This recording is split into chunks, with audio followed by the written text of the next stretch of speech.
નમસ્કાર ખેડૂત મિત્રો, આજે આપણે વાત કરવાની છે કે કપાસ વિશે, કે કપાસ આપણે કેટલા દિવસની અંદર ઉગ્યો અને કેવો ઉગ્યો છે તમે જાણો તો ખેડૂત મિત્રો વિડીયો અંત સુધી જુઓ, જેથી કરી તમને પૂરેપૂરો વિડીયો જોવા મળે છે.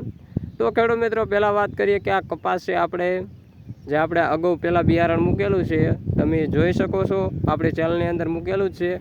અને કપાસ અત્યારે જો આપણે પાણી પાવાનું પણ ચાલુ છે અને આ કપાસ કમ્પ્લીટ સક્સેસફુલ ઉગી ગયો છે અને એકદમ બળમાં ઉગેલો છે, તમે જુઓ. અને ખેડૂત મિત્રો તમારે કપાસ ઉગી ગયો છે કે નથી ઉગ્યો તે કોમેન્ટમાં અવશ્ય જણાવજો.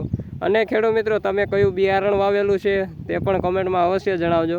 આ કપાસનું બિયારણ છે ખેડૂત મિત્રો આપણે નાથ સંકેત, જે આપણે ક્યારેય વાવેલું નથી, આ વખતે આપણે અનુભવ કરવાના છીએ. તે આપણે વિડીયો મૂકેલો છે, તમે જોયો ના હોય તો જોઈ શકો છો. અને ખેડૂત મિત્રો આ વખતે આપણે ખેતીની અંદર લડી જ લેવાનું છે અને આપણે ખેડૂત મિત્રોને વધારે ઉત્પાદન મળે તેવી જ આપણે માહિતી મૂકવાની છે, અથવા કોઈ પણ પાકની માહિતી આપણે એ ચેનલની અંદર મળી રહેશે. અને આપણે ચેનલને સબસ્ક્રાઈબ કરી બીજા લોકોને શેર કરજો, જેથી કરી કોઈ ખેડૂત મિત્રો આપણી માહિતીનો લાભ લીધા વગર બાકી ના રહી જવા જોઈએ એટલા માટે. અને હવે વાત કરીએ આ કપાસ ખેડૂત મિત્રો, જે આપણે કપાસ છે તે છાણિયું ખાતર ભરી અને વાવેલો છે. કારણ કે જો છાણિયું ખાતર આપણે નથી ભરતા તો આપણે કપાસમાં વધારે ઉત્પાદન મળતું નથી, કારણ કે છાણિયું ખાતર તો જોઈને જોઈએ જ.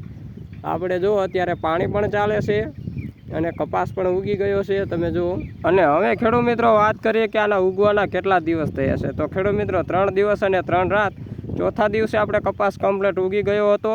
અને આ અત્યારે આપણે 5મો દિવસ છે અને આપણે પાણી પણ પાવી છીએ અને ઉગી ગયેલો કમ્પ્લીટ છે. તો તમને જો અમારી માહિતી સાચી લાગે તો લાઇક, શેર અને સબસ્ક્રાઈબ કરી બીજા લોકોને શેર કરજો. તો ખેડૂત મિત્રો હવે મળીશું આપણે નવા વિડીયો સાથે. ત્યાં સુધી જય હિન્દ, જય ભારત અને જય કિસાન ખેડૂત મિત્રો.